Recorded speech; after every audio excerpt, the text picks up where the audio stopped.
Hey everybody, it's the handbag hauler here. I'm coming. I hadn't did I did an unboxing for this, but I hadn't uploaded it yet. But now I'm irritated because I am at work and I'm just happen to look at my bag upon further inspection, and I don't know if this is normal for this bag. This is the medium zip Pebble grain Hobo.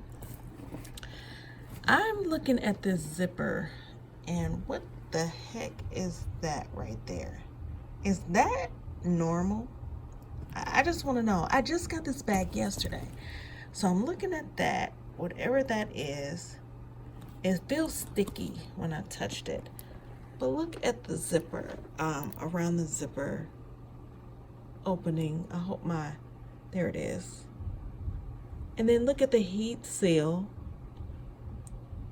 There, right here, right in there. Then I'm gonna come on this side too. It's even on that side where it's, you guys tell me, I mean, I don't know, is that some normal? And then not only that, I was looking at the actual pull, and I guess, I don't know if I'm really like being picky, but I'm just looking at the pool, and look at that. Y'all let me know, because I'm this is on the way back to the store.